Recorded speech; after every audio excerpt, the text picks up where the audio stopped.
हाँ, hello students. ये एक आरएमओ की प्रॉब्लम है।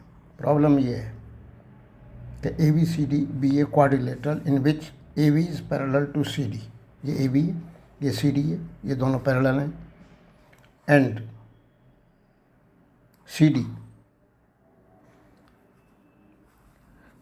ए B is parallel to C D and perpendicular to A D. ये जो ए बी है वो ए डी के परपेंडिकुलर है और ए बी सी डी की 3 times है। And the area of the quadrilateral is 4 units. If a circle can be drawn touching all the sides of the quadrilateral, तो ये पूछा गया है, तो इसका रेडियस बताओ। फाइंड द रेडियस जो सर्किल को टच कर रहा है। अब सर्किल टच कर रहा है, ये दोनों पैरेलल हैं, तो फिर सेंटर मिडिल में होगा, क्योंकि जो टच करेगा वो परपेंडिकुलर होगा। तो ये 90 होगा, ये 90 होगा इसी पॉइंट से, तो एक स्ट्रेट लाइन होगी। तो इसकी जो साइड है ये 2R होगी। अब इसको भी टच कर रहा है तो ये R है, ये भी 90 है, ये भी 90 है, तो ये लाइन इसके भी पैरेलल है। अब इसका एरिया कैसे निकालते हैं वो अपने को देखना है। पैरेलल साइड, क्योंकि ये ट्रेपेजियम है, तो पैरेलल साइड्स के सम डिवाइडेड बाई 2 इंटू 2R। अब ये 3 ए मान लिया मैंने, ये ए मान लिया क्योंकि ये 3 times था। तो 4A/2 इंटू 2R, 2 से 2 कट गया तो 4AR आ गया। 4AR 4 दे रखा है, तो AR = 1 आ गया। अब अपने पास एक इक्वेशन है, अननोन 2 हैं, तो एक इक्वेशन और बनाना है।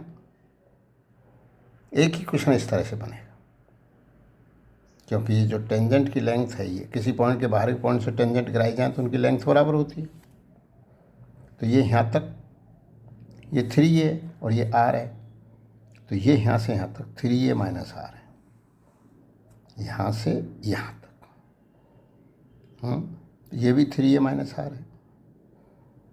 अब इस सी पॉइंट से इस पर परपेंडिकुलर गिराया, तो ये जो है ये लंबाई A है, क्योंकि ये A है इसलिए ये भी A है। तो ये बची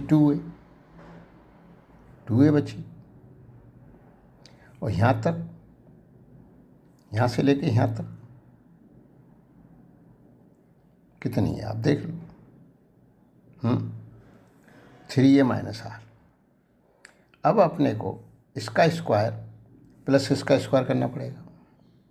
तो ये यहाँ से यहाँ तक A है और यहाँ से यहाँ तक 3A है, तो ये 2A बचा।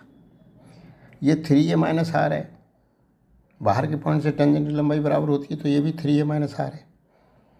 ये A - R है, क्योंकि यहाँ से यहाँ तक A है और यहाँ से यहाँ तक ये R है, तो A - R है, तो ये भी A - R है। तो इसकी लंबाई क्या बैठेगी ये आप कैलकुलेट कर लो। 3A - R plus A - R, तो 4A - 2R। तो 4A - 2R का स्क्वायर बराबर है 2A का होल स्क्वायर और 2R का होल स्क्वायर। तो पाइथागोरस थ्योरम लगा दी।